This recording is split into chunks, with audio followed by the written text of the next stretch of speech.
I've got a short and hopefully simple presentation to take you through 2.5 points that I'd like to cover today. On diversity, I think we've talked a lot about about flexibility. So we've talked a bit about flexibility in various guises in the morning session, and I want to concentrate on flexibility as a response to intermittency, and particularly how we can use interconnectors. Which I think is one of the important sources of flexibility that hasn't really been referred to very much so far. So we'll be talking a bit about interconnection. We'll be talking about carbon accounting and the flows of carbon, because once we get into interconnected systems, I think the way we think about carbon emissions and how we account for carbon becomes slightly more complicated and worth thinking through in a probably more rigorously mathematical way than we have done before. Exactly what we mean by these carbon budgets.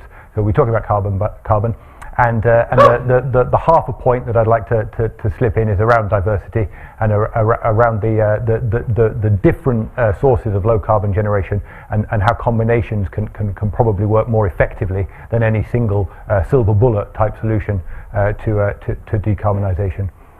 So I'll start introducing myself, Alastair Davies. I'm head of energy economics at EDF Energy, so I'm responsible for all the long-term modelling and projections of the energy system of the kind that have been described in the future energy scenarios.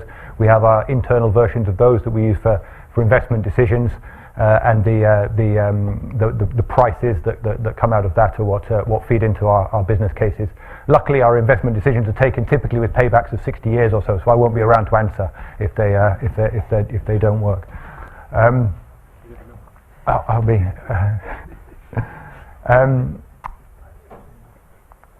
The starting point, I think, essentially, just to recap, as Kathy showed this in terms of capacity, this is the version in terms of energy of what's happened over the last 5 years, and I think it's probably even more stark. I mean, Kathy referred to a halving of coal plant capacity over that period. If you look at what the black line does, it's going down from providing 40 terawatt hours every quarter. That was about 40% of our electricity needs, down to almost nothing in 2017, just running a little bit through the winter, and even more so in 2018. I haven't got the latest data on yet, but it's been an absolutely downward trend, unmistakably for coal, and it's been replaced by quite a diverse range of sources. We've had a small increase in gas generation.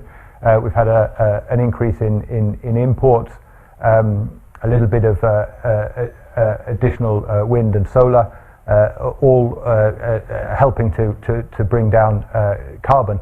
I was struck, I think, looking over the period since 2005, carbon emissions have been falling in the power sector since 2005. Pretty steady progress. Actually, if we maintain that rate of progress, we'd decarbonise completely by 2025. That's the rate at which we've been taking carbon out of the system. Now, that won't happen for the simple reason that what we've been removing so far, or displacing so far, has been coal generation. Once we start displacing gas generation, the rate of carbon emission reduction falls by a factor of 3 or so. So it'll take many, many more years. And the other reason, importantly, is that it gets harder to displace the last little bit of gas generation as you get down, and we'll have a look at some of the reasons why it becomes harder and harder to squeeze the thermal generation out of the system as we go, and a very steady contribution of nuclear over that period. I mean, one of the Magnox reactors, the last of the Magnox reactors, closed, but that's been a fairly steady output, a fairly reliable output from the nuclear fleet, which is now operated by EDF Energy. And that will be closing, I think, over the period between now and 2030. The first reactor is scheduled to come off in 2023. So the replacement of that fleet will be an essential part of maintaining this downward trajectory. Otherwise, any additional renewables won't just be not displacing gas; they'll actually be only there replacing the nuclear output. So a big program of work there to make sure that contribution is replaced. What's EDF doing within that? Well, I mentioned the nuclear new build program, but at the moment we're a very diverse generator already. We've got nuclear operations, but also 4 gigawatts of coal plants. Right now we have 4 gigawatts of coal plants. They won't be around for forever. We have a gas plant at West Burton B, and recently we've added to that on the same site a battery storage unit, one of the largest batteries in Europe, a 49 megawatt battery site, which is used to provide some of that frequency response to the grid, the synthetic inertia, the very, very fast response times that's needed, as was described, and a large renewable portfolio, mainly onshore wind, much of it in northern England and southern Scotland. We've now got 2 offshore wind farms operating, plus a new, very large one under construction, shortly to go under construction off the coast of Scotland. So a very diverse portfolio and contribution to the low carbon generation. The largest of the low carbon, generator of low carbon electricity, the largest generator of electricity altogether within the UK, and a very large supply business, particularly to businesses, but also to residential suppliers, to residential consumers, which is enabling us to trial a lot of innovative technologies around the introduction of electric vehicles and electric vehicle charging, and the smart demand side of the system as well. So a very hopefully a rounded view of what the system takes and what will be coming in the future. What I'm going to do in the next part of the talk is just cover a little bit of real-world data from Scotland, looking at this system, a system which could be said to be 100% renewables, and we'll talk about different definitions of what that might mean. But some a lot of the time I spend modelling and have models of the future and draw on my synthetic, if you like, insights from that. This, every now and again, my colleagues kind of kindly suggest that I might pay some attention to the real world, and this is based on real world data.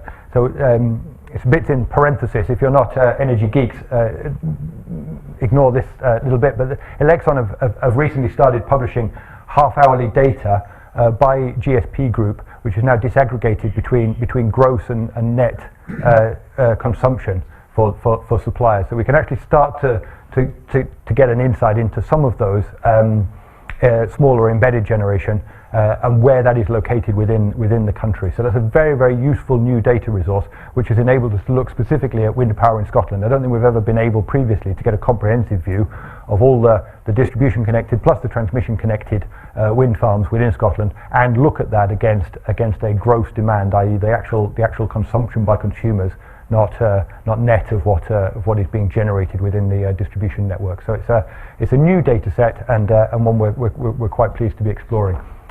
But what specifically are we looking at within that? October 2018. So there was a lot of headlines in October 2018 which said that wind generation and electricity demand in Scotland had matched. You know, that we had 1.8 terawatt hours of each, and it was 100% powered by renewables. And so it's interesting to plot that on an hourly basis. So all these few charts just look through the 31 days of October. So that's the bottom axis, 1st of October to the 31st of October. But the data is hourly data, or half-hourly data, I think, in this case. And the blue line is the gross electricity consumption within the 2 GSP groups of Scotland, and the green line is the total wind generation in the same regions. And obviously they don't match in an hourly basis in the way that they do on an annual basis. No huge surprise. But I think what's useful here is just it's an actual data set to start quantifying and quantifying the need for some of these flexibility services that we've talked about and what the implications of that will be. So in particular, in this example, in this month, 25% of the wind power that was generated, so the wind energy that was generated, exceeded the demand at the time it was generated. So if you'd been only selling it within Scotland, you wouldn't have had a market for that wind. And the corollary of that is that 25% of the demand in Scotland would have had to be sourced from other things than wind, because that volume was not generated at those times. So the areas where the green line is lower, and there are areas where the green line is higher. They obviously match broadly. So what are the options we talked about in terms of flexibility? Was backing it up with gas generation, with fossil fuel generation. Well, that's fairly straightforward. You throw away the green that's greater than demand. That leaves you with a certain amount of useful wind, and you back up with fossil fuels. That would take 0.5 terawatt hours, which means your overall carbon emissions, the intensity of your generation mix, would not be better than about 100 grams per kilowatt hour, which is not really a very low carbon system. It's a step along the way, but it's definitely not where we need to be getting if, as we saw this morning, electricity is to provide that contribution towards reducing carbon emissions in transport, in heating, and all the other sectors of the economy that will be much harder to treat without low carbon electricity. So another option is we've talked about is battery storage. So battery storage would work well in this case. All you've got to do is take the hashed areas, which are when there's excess supply, store it and discharge your battery in the solid blue areas. That will give you a perfect balance, and that works out quite well. Along the bottom, you can plot the state of charge of your battery through the month. Just by adding up the excess and the shortfall, and you can then calculate your battery size, which would be about 300 gigawatt hours. Now, I mentioned that we've built a battery in West Burton B at our gas station there, which is 49 megawatts in size. So this is quite a step up in that, and it's quite a step up in investment cost as well. It's about 78 billion, which is roughly an order of magnitude more than we've spent on all the wind farms in Scotland. So it's not a trivial sum of money, larger than an order of magnitude bigger than the cost of the system itself. So lithium-ion batteries have still got quite a long way to go in terms of their economics before they're useful for this kind of challenge.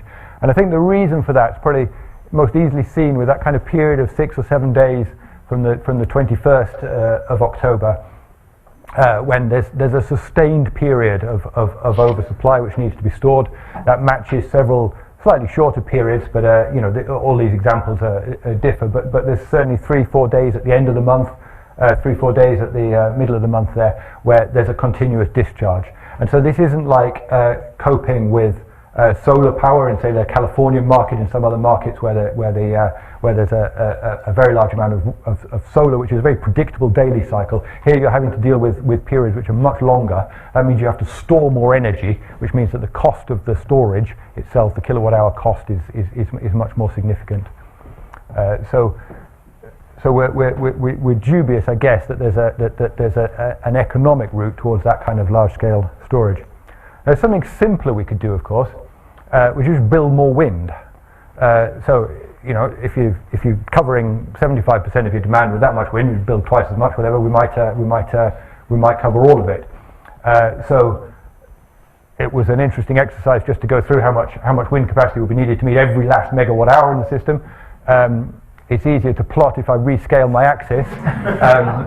So that's demand now drawn at the bottom, and there's the wind capacity from, I think, 20 times the current wind fleet. That would just about meet demand on the 15th from that still calm day, I guess. But you would still get enough power from a wind fleet of that size. But again, that's now an order of magnitude and doubled in price on your current system. So some combination of these is clearly going to be required. But I think the overall lesson I'm taking from this is that diversity is going to help a lot. That not trying to do everything with one technology, and therefore the role for multiple low carbon sources, the nuclear, the CCS, the solar, and the wind, all having roles to play. Not trying to do this with any one technology. The other thing I guess is worth saying then, as we move on, is that 20 times is probably the extreme. It's quite useful, I think, to think of the marginal contribution of additional wind generation to displacing gas, and this chart is what it's designed to show is that as you, in this case, multiply up, but you could say just add additional capacity. So 1 is our current capacity of wind in Scotland, about 7 gigawatts. If we were to multiply that up 2-fold, 4-fold, 6-fold, whatever, how much of the additional wind generation would actually contribute to reducing gas generation? That's really following the black line at the bottom, the marginal usefulness of that wind generation. And I was quite surprised by that figure, that actually even now, when you're meeting, on average 75% of your demand, your wind is 75% useful. The actual marginal contribution of an increase is as low as 25%. So it's just getting your head around those different trajectories. But it takes, as I say, 20-fold to actually get to properly 100%. But you're pretty well there by probably only 4 or 5 times the current fleet. But by that time, your marginal utilities really dropped away. And that, of course, is reflected in cost, because if your wind farm is marginally, if the amount of energy that you're actually using from your wind farm is only a fraction of its potential output, then its levelized cost is correspondingly significantly higher.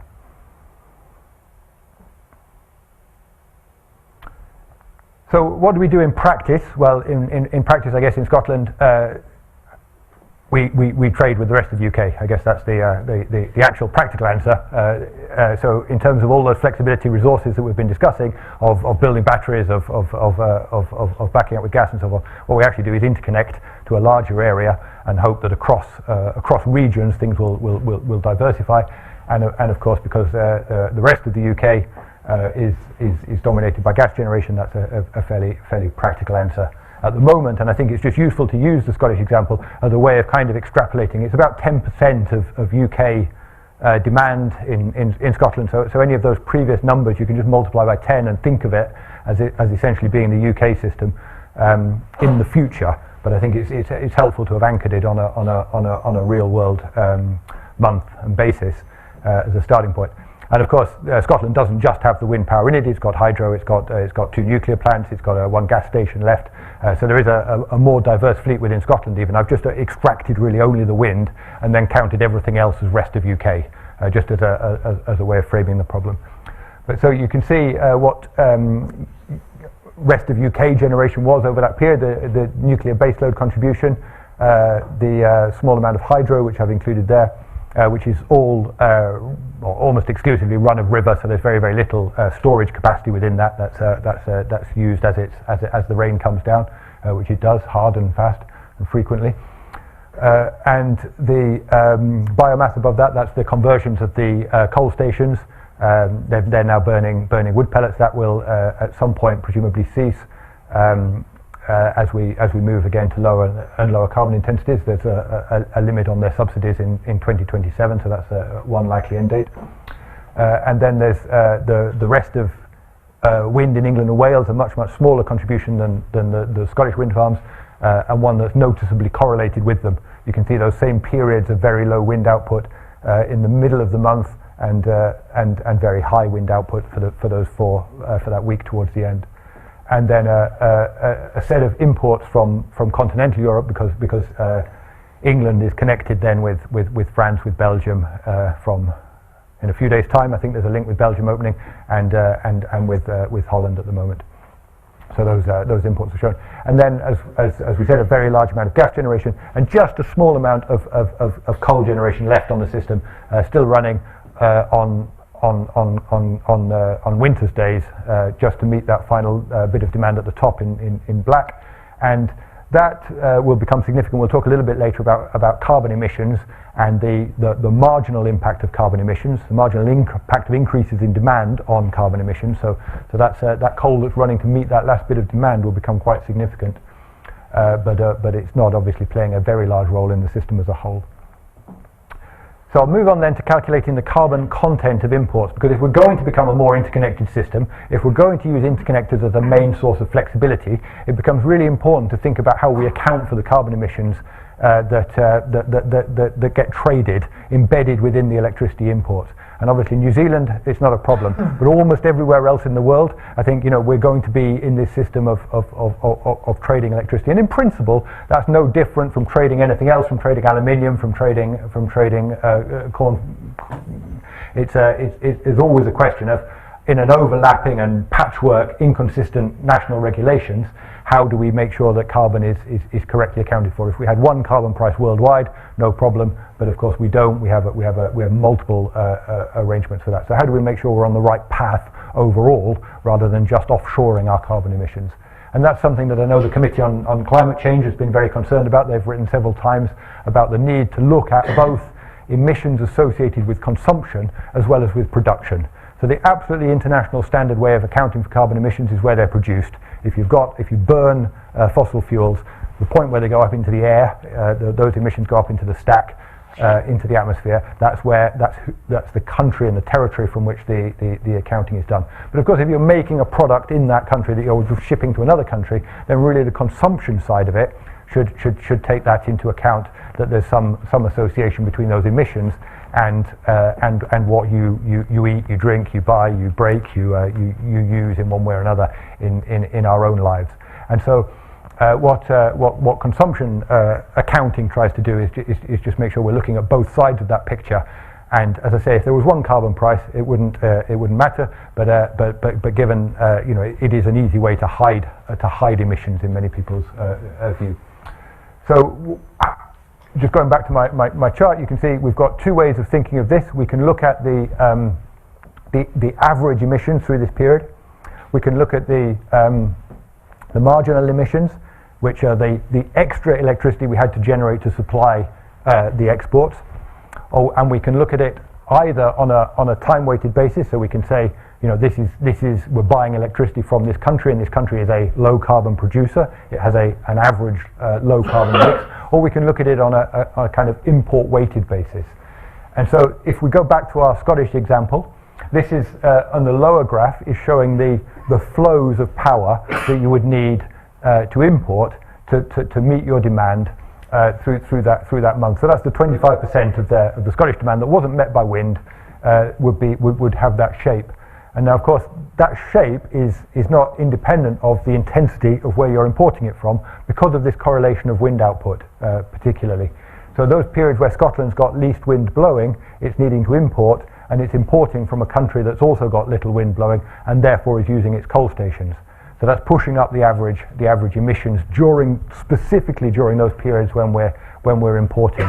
And so it's about relating those two together, and the second option is not to look at the average intensity of the electricity that's being generated in the other country. It's to look at the marginal, because that's in a sense, the actual extra fuel that's being burned to provide the power that you're needing to import.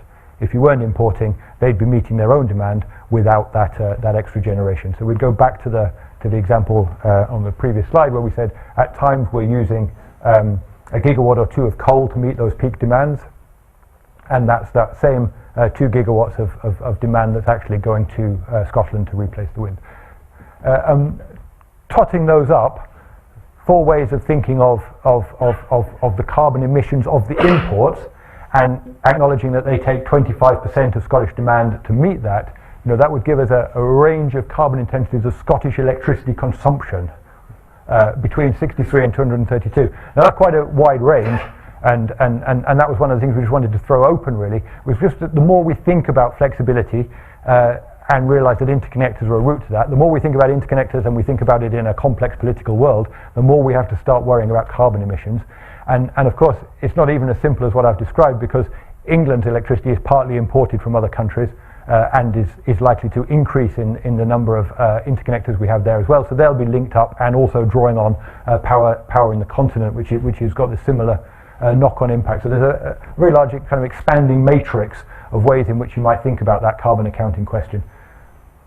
So that's what I wanted to leave you with. Just really three points: just the flexibility. And don't forget the role that interconnectors will play. Very important to think about how you're modelling interconnectors and what flexibility they're able to provide. When you do that, think about the carbon content, and do bear in mind that diversity will help a lot in terms of getting rid of the remaining carbon emissions within our system. Thank you very much.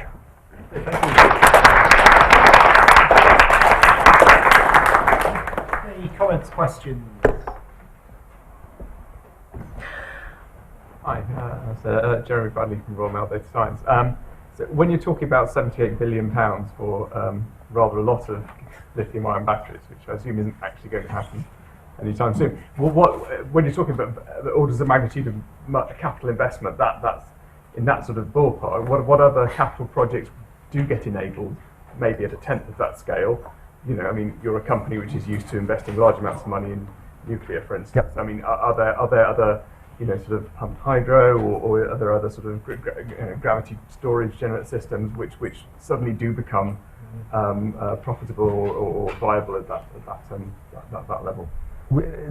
lithium ion is exciting because the costs are coming down so quickly. Yeah. So there's no other technology where there seem to be the kind of breakthroughs that there are within lithium ion, and they're obviously driven by the fact that smartphones, the electric vehicles, there's some really critical applications where the performance of lithium ion is being driven by consumer demand. So we haven't any reason to believe that pump storage, for example, might make that same kind of change where and the figures I quoted is assuming obviously a continued rate of technological progress. So that's not at today's cost. That is thinking that these things will be cheaper in the future. I mean, doing it with pump storage, I said 300 gigawatt hours was the kind of target for what you'd need in storage capacity. The current pump storage capacity is about 7, something like that in Cruachan in Scotland. So it's a long way away from that kind of magnitude of and they're not cheap facilities to develop, even by comparison with lithium ion.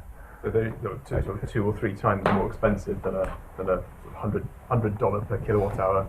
That's yeah, and we saw schemes publicised recently for I think Edinburgh University, wasn't it? Had under the North Sea, compressed air under the North Sea was going to be another storage option, and there's great storage potential there. There's a lot of rock that you could put air into, but they did say expensive, and I suspect they weren't wrong. That's one of the issues. We know that some of these technologies some possible technologies will become viable and come down significantly in price. We just don't know which. Yeah. I mean, and my basic point was that the more you diversify, the less you need technologies like storage. If you have a contribution from nuclear that fills in some of those gaps, that takes care of your baseload. If you've got CCS, that's a flexible technology that can fill in peaks. So there's cheaper ways of doing it than with storage on the generation side. Okay, any further? Yes, also, I mean, your example assumed a lot of renewables coming from wind, for example, which is so highly correlated. So you looked at the amount of extra wind you needed to displace firm capacity, such as gas, and that went to zero very quickly. But if you had much greater diversity, wind, solar, and so on, you wouldn't have the same degree of correlation. You'd get a lot more multiplexing effect. And the other thing it makes one think of is the contributions from much greater geographical interconnectivity. We do a lot of smoothing. Yeah. And I think that's Sorry, name an institution. Oh, I'm Stan Zachary. I'm Harriet Watt or Edinburgh. I forget. We're all one big happy family. Yes. No, I think that's a really important point. I mean, the geographical smoothing is exactly what I'm referring to with interconnectors. I mean, it is commonly cited as a way of diversifying, and I think it is an empirical and a meteorological question. What degree of geographic diversity is necessary to achieve? Very little research on that. Yeah, exactly. A very important area. Yes, so very interesting. So I understand that you are very against any local balancing ideas. So people are pushing these ideas that we can have very small areas that try to be self-balanced. So I believe that you are very against this idea. Yeah. I'm not very against anything. I'm trying to lay out the evidence we see, I suppose. I think a lot of the decentralization, and we saw numbers that there was 3 times the capacity of decentralized generation within the UK system over the last 5 years, and that's absolutely right. It's coming from primarily from solar. There's always been a certain amount of decentralized generation from smaller gas plants, but we do think it's very hard to see the amount of energy that the UK needs coming from decentralized sources. We will always be dependent on those very large concentrated sources like offshore wind farms as much as anything else, that require a national grid to move to bulk transfer energy from one part of the country to another. We don't think there's any local sources that can actually provide that amount of energy. I think that's a fairly observable fact. One more quick one. Well, just a comment. What's her name? And Janusz Wiarek, Skoltek. Well, I think your talk emphasized the point that all those targets, 100% renewable by small jurisdictions connected to other networks, don't really make sense. Denmark, of course, they have also very high target because they are well connected to the rest of the system, and other people can take over balancing, which you are talking about. So I think in general, when we are talking about 100 or whatever target for renewables, you should look at the whole interconnection as the whole with limited number of connections with other countries. So, for example, UK is connected to the continent, but the percentage is low, it's about 5% or so. But for Scotland to claim 100% renewable, I don't think it makes any sense whatsoever. The same as for Denmark. Just a comment. It's a good comment, and I think the UK will probably become much more like Scotland in the sense it will be much more interconnected with Europe over the next few years. I think we're expecting to see a large amount of interconnection be built over that period, and that's why I kind of raised the issue of needing to do the carbon accounting before rather than after, I suppose. Yeah. Thank you. Okay, so thank Alastair again.